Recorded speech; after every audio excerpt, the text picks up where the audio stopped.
السلام عليكم ورحمة الله وبركاته. الحمد لله نحمده ونستعينه ونستغفره ونؤمن به ونتوكل عليه ونعوذ بالله من شرور أنفسنا ومن سيئات أعمالنا. من يهده الله فلا مضل له ومن يضلله فلا هادي له.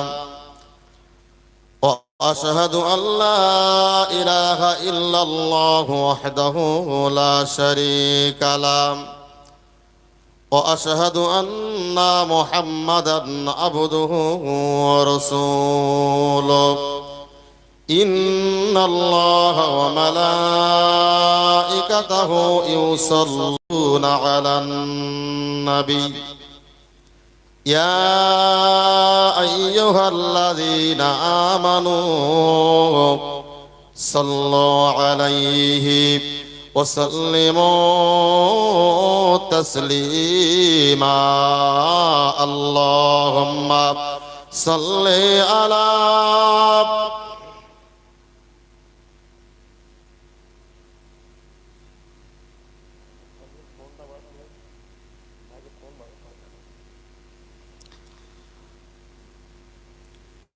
محمد بشر ليس كالبشر يقوت هدر ليس كالهجر. اللهم صل على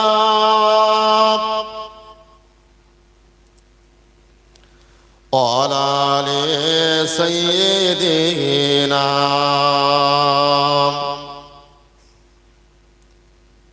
সাল্লাল্লাহু আলাইহি ওয়াসাল্লাম। আজকের জামিয়া রহমানিয়ার বাৎসরিক ইসরে সাহাবে নির্বাচিত নির্ধারিত সভাপতি সাহেব মুআজ্জাজ মুকাররম উলামায়ে কেরাম, বিশেষ করে জামিয়া রহমানিয়া ডিরেক্টর মুফতি সাহেব হুজুর কিবলা, সম্মুখে উপস্থিত আমার ধর্ম পিপাসু জ্ঞান পিপাসু আল্লাহওয়ালা ভাই ও আব্বাজানেরা, আমরা সর্বপ্রথমে প্রশংসা জ্ঞাপন করি সেই মহান আল্লাহর দরবারে, যিনি আমাদেরকে জামিয়া রহমানিয়ার ইসলাহ সাহাবের প্রথম দিনে এসে বসার মতো তৌফিক দান করেছেন। সকলে বলুন আলহামদুলিল্লাহ। দরুদ ও সালাম সেই বিশ্ব নবী দরবারে অসংখ্যবার দরুদ। সকলে বলুন সাল্লাল্লাহু আলাইহি ওয়াসাল্লাম। তবে ইতিপূর্বে আপনারা ওয়াজ এবং নসিহত শুনছিলেন। আমি আপনাদের কাছে কিছু আলোচনা করার নিয়ত নিয়ে বসেছি। দোয়া করুন মহান আল্লাহ যেন আমার মতো গুনাহগারের মুখ থেকে মহান আল্লাহ কিছু কথা বলিয়ে নেন। সকলে বলুন আমিন।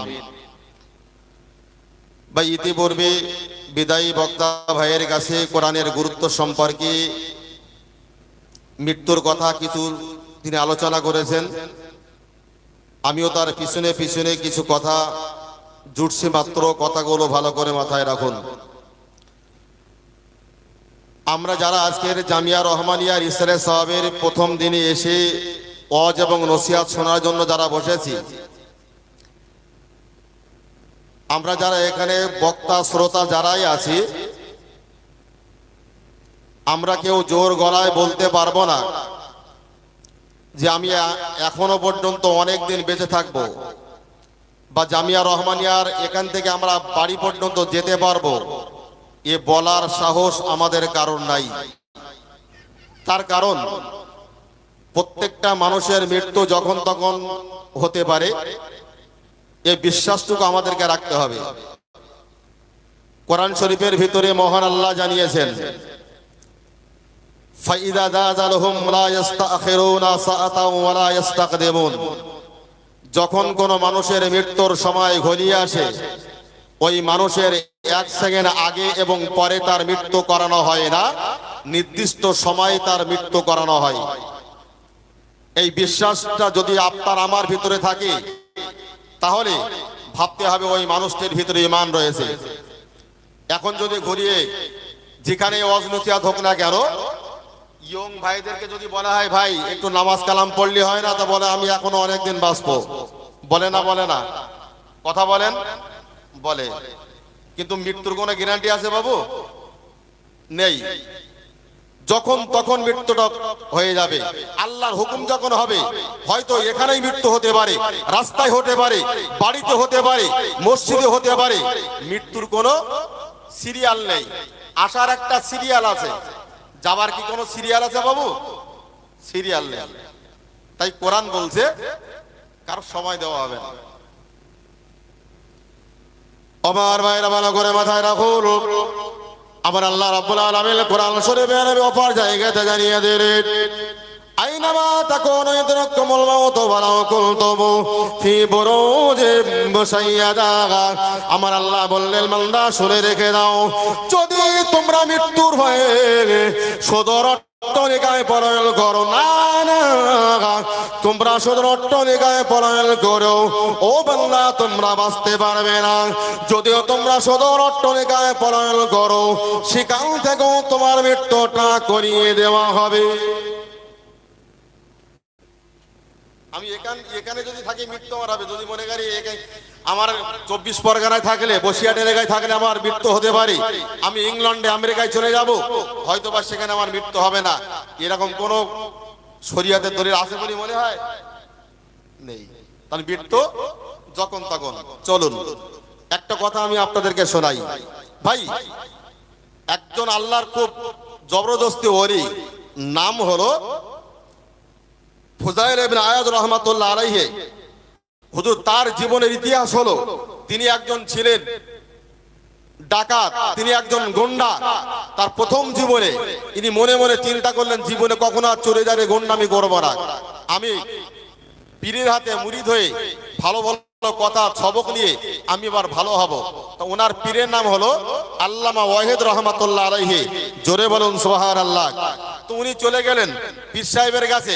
পীর সাহেবের কাছে মুরিদ হয়ে নামাজ কালাম পড়তে পড়তে পড়তে পড়তে দেখা গেল শেষ পর্যন্ত এত জবরদস্তি বড় একজন আল্লাহর ওলি আল্লাহ তাকে বানিয়েছিলেন।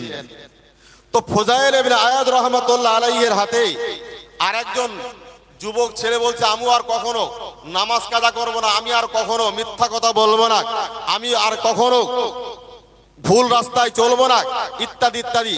তিনি গিয়ে মুরিদ হয়ে চলে এসেছেন।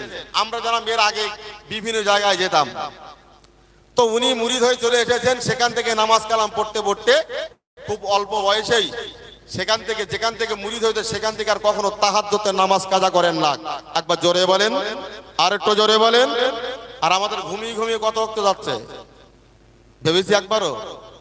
যেখান থেকে মুরিদ হয়েছে, হুজুর মুরিদ করিয়ে দেন, তওবা পড়িয়ে দেন, কলেমা পড়িয়ে দেন, আর কখনো উক্তিও নামাজ কাজা করবো না, সেখান থেকে শুরু করে মৃত্যুর পূর্ব মুহূর্ত পর্যন্ত তাহাজ্জুদের নামাজ তার জীবনে কাজা হয়নি। আল্লাহর বান্দা মনে রাখো, ফুজাইল ইবনে আয়াদ রাহমাতুল্লাহ আলাইহি ওই সময়তে বারো তিনি নিজে কানে শুনতে পেয়েছেন তার মরে যত বড় আল্লাহ বলা হয়ে গেছে। সেখান থেকে এবার 5 ওয়াক্ত নামাজ তখন জায়গায় রইল। তার জীবনে তাহাজ্জুদের নামাজ পর্যন্ত কাজা করে না। 5 ওয়াক্ত নামাজটা রীতিমতো ইমাম সাহেবের পিছনে জামাতে সহিত আদায় করেন। ও ভাইরা ভালো করে মাথায় রাখো, ফজরের নামাজটা আদায় করে নিয়ে এবার কোরআন শরীফে রীতিমতো তেলাওয়াত করে তিনি তার নিজের কাজে বেরিয়ে যেতেন। জোরে বলুন সুবহানাল্লাহ। অনেক সময় দেখবেন অনেকে ফজরের নামাজ পড়ে মাস্ট কম্পালসারি, কোরআন তেলাওয়াত না করে অন্য কোনো কাজে যান না। এরকম মানুষ সমাজে অনেক আছে। তো উনি শুনতে পেলেন যে আমার মুরিদ এত আল্লাহওয়ালা হয়েছেন, তো উনি আল্লাহর কাছে দোয়া করছেন, আল্লাহ আমার মুরিদকে আরো বড় করুন। জোরে বলুন আল্লাহুম্মা আমিন। ভাই, তো হঠাৎই একদিন ফুজাইল ইবনে আয়াদ রাহমাতুল্লাহ আলাইহি শুনতে পেলেন তার মুরিদ এত পরিমাণে অসুস্থ, বিরাট, যখন তখন তার মৃত্যুটা ঘনিয়ে যেতে পারে, যখন তখন তার মৃত্যুটা হয়ে যেতে পারে। তো ফুজাইল ইবনে আয়াদ রাহমাতুল্লাহ আলাইহি দৌড়াতে দৌড়াতে তার মুরিদের বাড়ি চলে গেলেন। গিয়ে দেখলেন সত্যি শোয়ানো আছে। আর আমাদের সমাজে দেখেছেন, যখন কোনো মানুষের মৃত্যুর সময় ঘনিয়ে আসে, অসুস্থ হয়ে পড়ে, মৃত্যু শয্যায় সজ্জিত হয়, দেখবেন বুকের এখান থেকে গলা পর্যন্ত ঘড় ঘড় ঘড়ঘড় একটা আওয়াজ বেরিয়ে আসে, আসে না? আসে না? আমরা বলি ওর সর্দির চাপ দিয়েছে। বিশ্বাস করুন, কিতাব লেখকরা লিখেছেন ওটা সর্দির চাপ নয়, ওইটাই হলো বান্দার মৃত্যুর জাকানদারি। তো ফুদাইল ইবনে আয়াদ রাহমাতুল্লাহ আলাইহি মুরিদের পাশে বসে দেখছেন এত পরিমাণে কষ্ট পাচ্ছেন, উনি দুই চোখ দিয়ে হুজুরের টপ টপ টপ টপ করে পানিগুলো গড়িয়ে পড়ছে।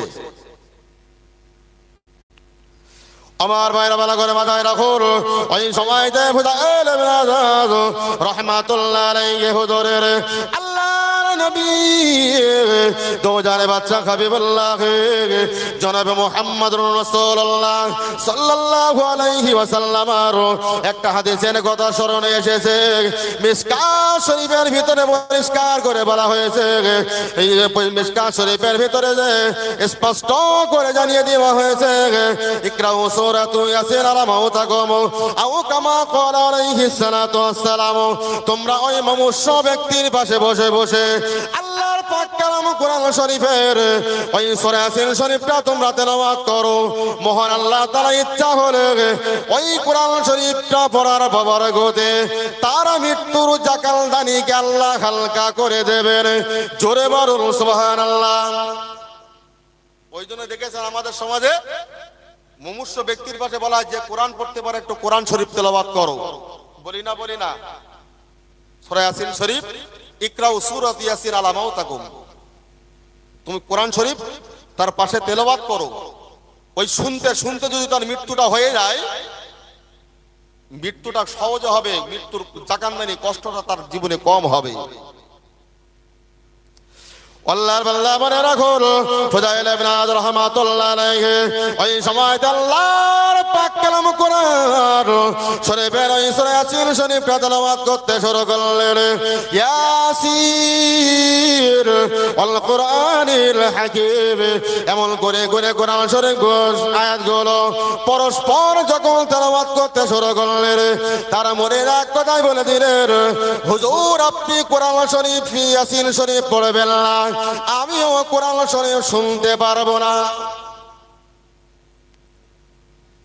যে মুরিদটার জীবনে তাহাজ্জুদ কাজা হয়নি, এই মুরিদটা মৃত্যুর সময় যদি বলে হুজুর আপনি কোরআন শরীফের সূরা ইয়াসিন পড়বেন না, আমি কোরআন শুনবো না, কেমন মনে হবে? যার জীবনে তাহাজ্জুদ কাজা হয়নি ভাববার জন্য অনুরোধ করছি, ফাও কথা বলার জন্য উঠিনি। তো সূরা ইয়াসিন তেলাওয়াত করতে বলছে হুজুর আপনি পড়বেন না, আমি শুনবো না।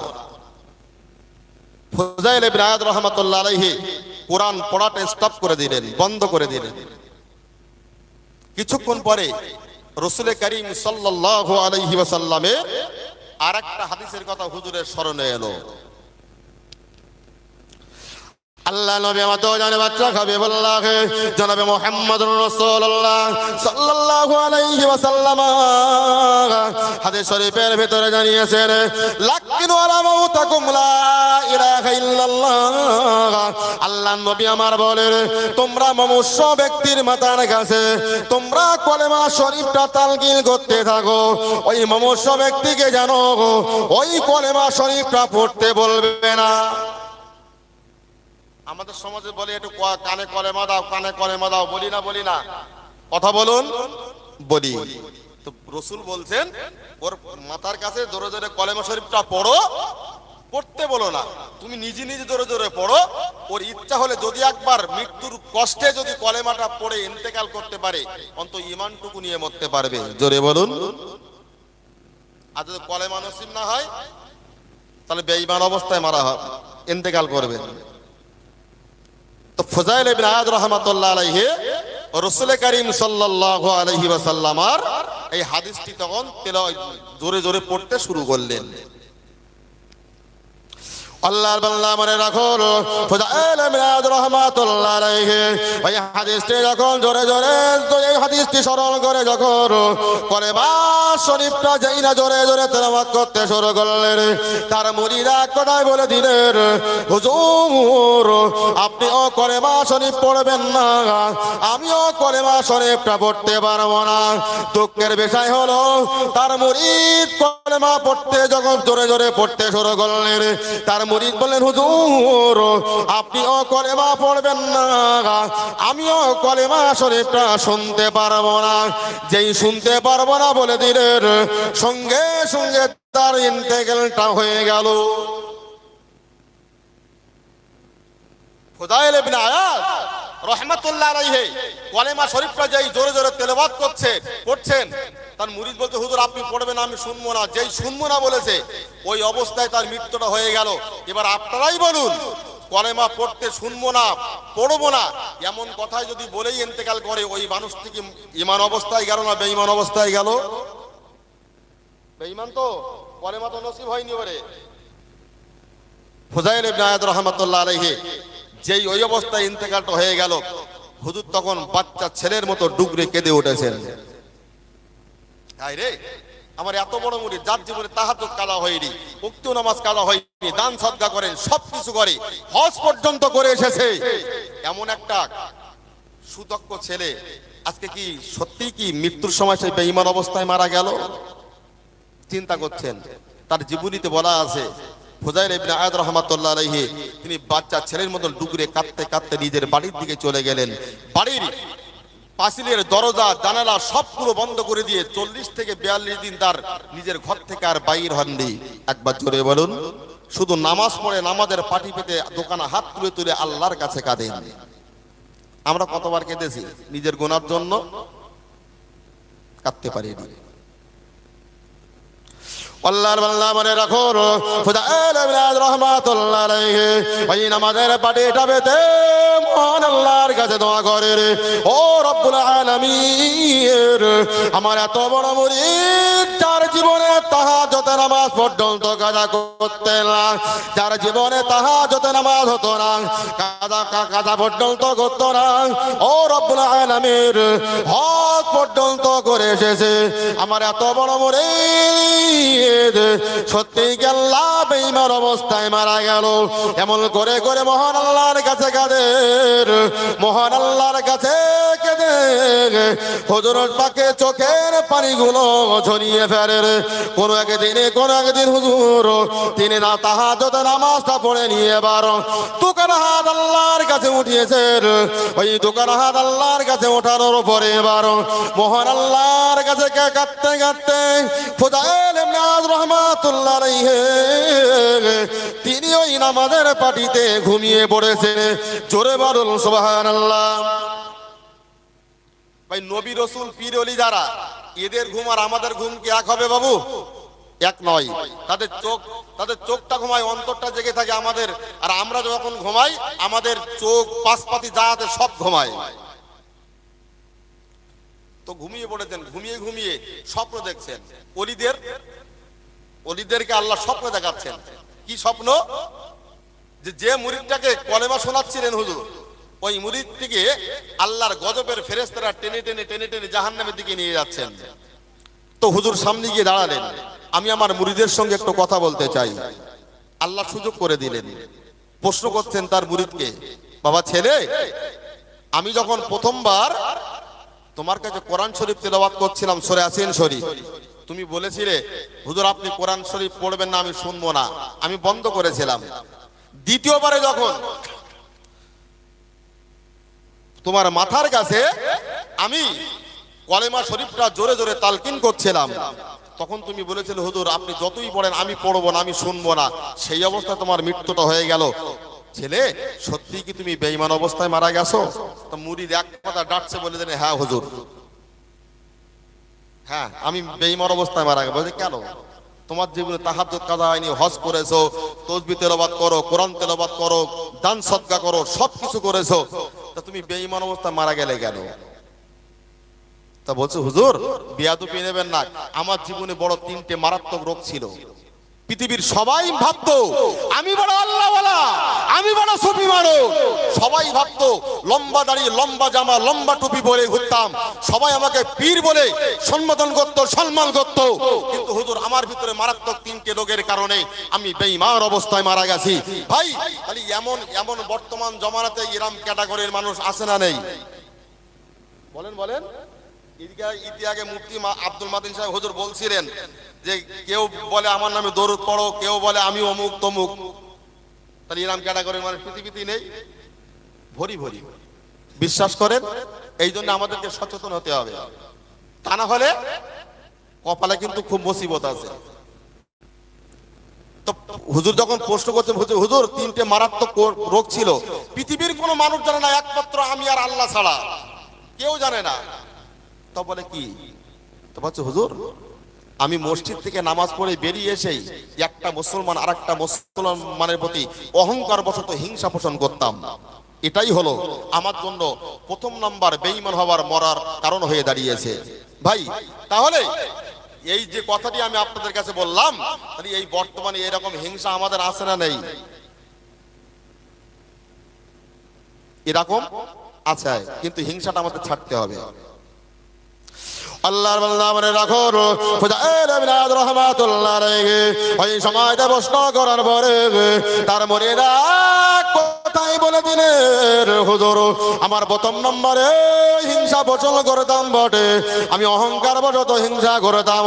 এই হিংসা করাটাই হলো একটা মুসলমান আর একটা মুসলমানের প্রতি, আমি ওই মুসলমানটা ধনী লোক হবে, বড় লোক হবে, আমার এটা সহ্য করতে পারতাম না।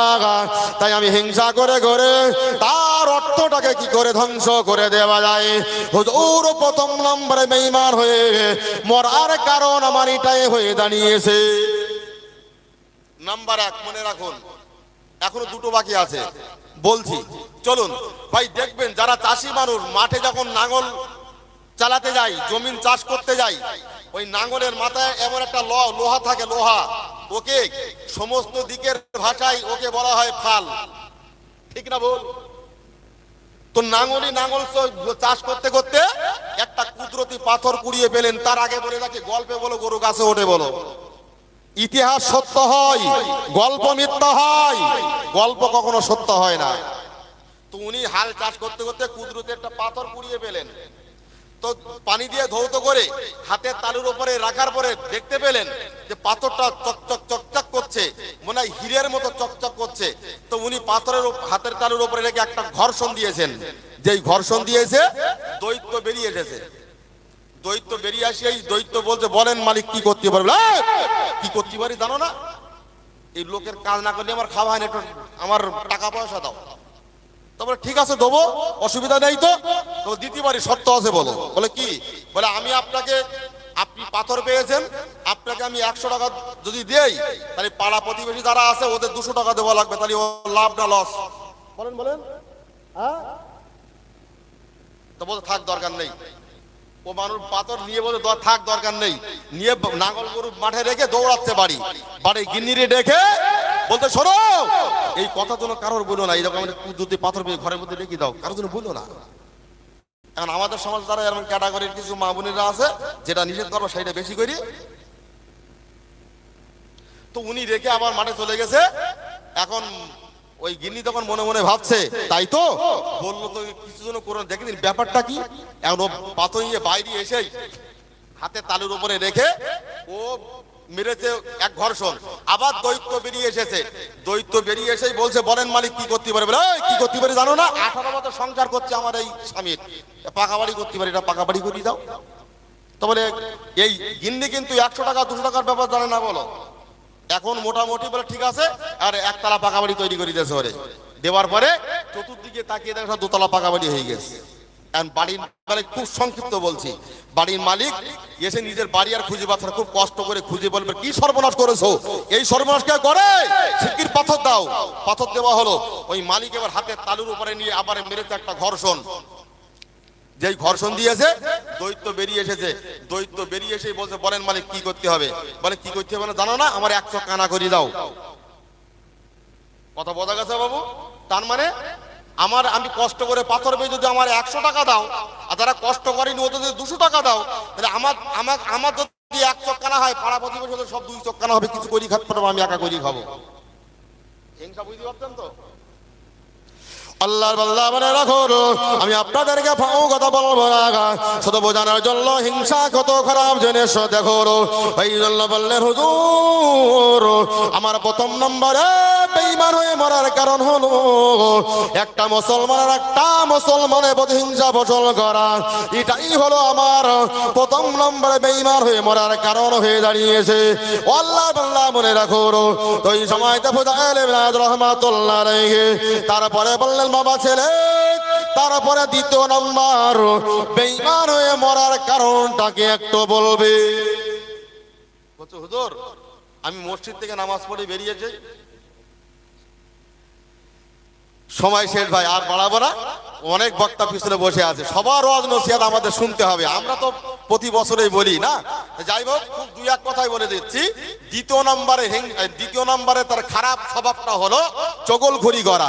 ভাই চগলখড়ি করলে আল্লাহ অসন্তুষ্ট হন, নবী সন্তুষ্ট হন না, তার ঠিকানা কোনে হবে? জাহান্নামে। দ্বিতীয় নম্বর হলো, বলছো হুজুর দ্বিতীয় নম্বর হলো চগলখড়ি করতাম, এর কথা ওর সঙ্গে লাগিয়ে দিয়ে মারামারি কাটাকাটি ঝামেলা বাঁধিয়ে দিতাম। নাম্বার 3 হলো, হুজুর আমার গোপন বদি একটা রোগ ছিল, আমি ডাক্তারের কাছে যাওয়ার পরে ডাক্তার আমার চেক আপ করে বলো তোমার কোনো রোগ নেই, ও রোগ সেরে যাবে, একটা কাজ করতে হবে, রাত দিন 24 ঘন্টার ভিতরে 1 গ্লাস করে ঘোলা পানি খেতে হবে। ঘোলা পানি বোঝেন তো? মদ বলছে ওই রাত দিন 24 ঘন্টা মধ্যে ওটাই খেলি, রোগ সেরে যাবে। ও তাহাজ্জুদের নামাজ পড়ে এসে গভীর রাত্রেই ও নামাজ পড়ে খাওয়া দাওয়া করে ঢকঢক করে বেড়ে শুয়ে পড়তো, পৃথিবীর কেউ জানে না একমাত্র আল্লাহ ছাড়া। বলে হুজুর আমার তৃতীয় নম্বর বেঈমান হয়ে মরার কারণ হলো ওই মদ পান করা। তাহলে প্রথম নম্বরে বলেছি হিংসা করা, দ্বিতীয় নম্বরে চগলখড়ি করা, তৃতীয় নম্বরে মদ পান করা। এই তিনটে স্বভাব যদি আমাদের ভিতরে থেকে থাকে, গোপনে গোপনে ছাড়ুন। মহান আল্লাহ আমাদের সকলকে নোংরামি খারাপি সমস্ত কর্মগুলোকে ছেড়ে দিয়ে আল্লাহ যেন আমাদের ভালো রাস্তায় চালিয়ে নিয়ে যান। সকলে বলো আল্লাহুম্মা আমিন। এই বলে আমি আমার বক্তব্য এখানে ইতি করছি। ও আখিরি দাওয়ানা আনিল হামদুলিল্লাহি রাব্বিল আলামিন। উচ্চ আওয়াজে দরুদ শরীফ। আল্লাহুম্মা। আলহামদুলিল্লাহ। আঞ্জুমানে ওয়াইজিনের বিশিষ্ট সদস্য ভাই মাওলানা গোলাম রব্বানী সাহেব বেশ কিছু সময় আপনাদের কাছে তাশরীফ নিয়ে এসেছেন। এখন আঞ্জুমানে ওয়াইজিনের আরো একজন বিশেষ সদস্য জনাব হযরত মাওলানা আরিফ বিন সাহেব, তিনি আপনাদের খিদমতে আসছেন। মঞ্চে আপনারা দেখছেন আঞ্জুমানে ওয়াইজিনের বেশ কিছু নতুন তরুণ তুর্কি বসে আছেন। সবাইয়ের সময় দেওয়া সম্ভব কতটা